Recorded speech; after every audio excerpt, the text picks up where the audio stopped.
नमस्कार साथियों, मेरे इस यूट्यूब चैनल पर आपका स्वागत है। आशा करता हूं कि मेरे बताए गए नुस्खे से आप लाभ उठा रहे होंगे और उनका प्रयोग करके अपने साथियों को भी उन तक लाभ पहुंचा रहे होंगे।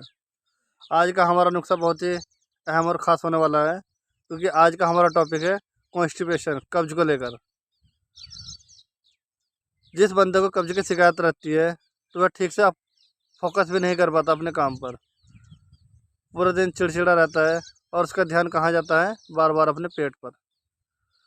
तो कब्ज होने का में सबसे बड़ा योगदान ये होता है कि हम अपना गलत खान पीन होने की वजह से और बाहर की चीज़ें, मैदे वाली चीज़ें का अधिक प्रयोग करते हैं तथा पानी की मात्रा कम लेते हैं, जिसकी वजह से हमारी आँत में मल जमना स्टार्ट हो जाता है और कब्ज की समस्या उत्पन्न हो जाती है।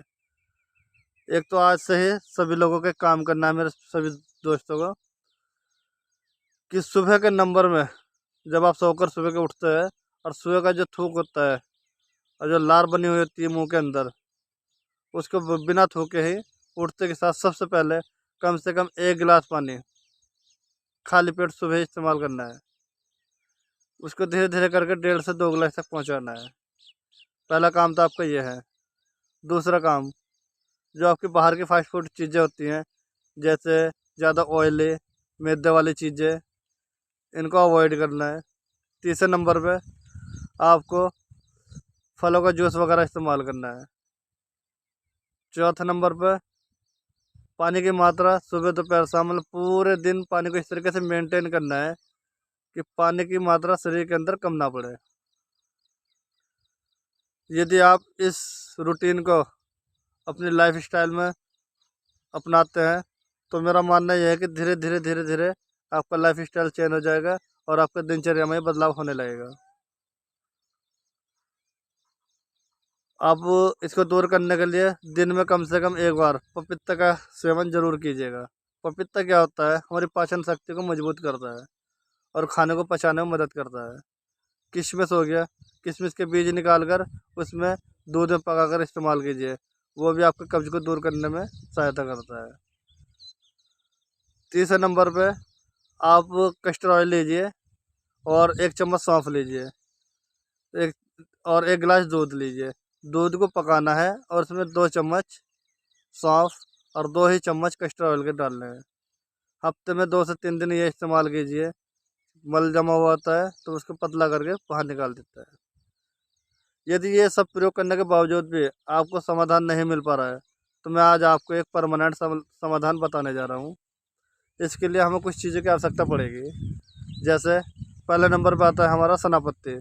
सनापत्ती 100 ग्राम, काला नमक 20 ग्राम, सौंठ 20 ग्राम, और चौथे नंबर पे आपको लेना है गुलाब के पत्ते। गुलाब का फूल जो होता है, गुलाब के फूल की पंखुड़ियाँ 100 ग्राम की मात्रा में। आप इन सभी दवाइयों को कोट पीस कर एक जार के डब्बे में रख लीजिए। सभी दवाइयों को कोट पीस कर एक कांच के डब्बे में सेफ रख लीजिए। अब इसका इस्तेमाल कैसे करना है? सुबह में 1 चम्मच गुनगुने पानी से खाना खाने के 1 घंटे बाद या खाना खाने से आधा घंटा पहले।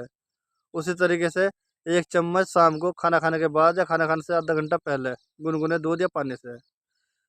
इसी के साथ में आपको एक चीज़ और लेके चलनी है, उसको बोलते हैं गुलकंद। गुलकंद हमारी कई कंपनियां बना रही हैं। रामदेव हो गया, पतंजलि हो गई, और तुम्हारा वैद्यनाथ हो गया, डाबर हो गया, मतलब किसी भी कंपनी का आप एक गुलकंद का डब्बा ले लीजिए, 200 ग्राम का, 100 या 200 ग्राम का। 100 ग्राम में गुलकंद में आपको 100 ही ग्राम इसबगोल की भुस्सी मिलानी है। उसको जगह एक ही जगह मिक्स करके और एक दिन छोड़कर 10 ग्राम की मात्रा शाम को सोते वक्त लेनी है, गर्म दूध या पानी से। यदि आप मेरे द्वारा बताए गए इस नुस्खे को इसी तरीके से प्रयोग करते हैं जैसे मैं बता रहा हूँ, तो मैं शर्त लगा सकता हूँ कि आप बहुत जल्द अपने कब्ज से छुटकारा पा सकते हैं। यदि आपको मेरे द्वारा बताई गई जानकारी से आप संतुष्ट हैं तो मुझे लाइक कीजिए, कमेंट्स कीजिए और सब्सक्राइब कीजिए, और बेल आइकन का बटन दबा दीजिए। धन्यवाद।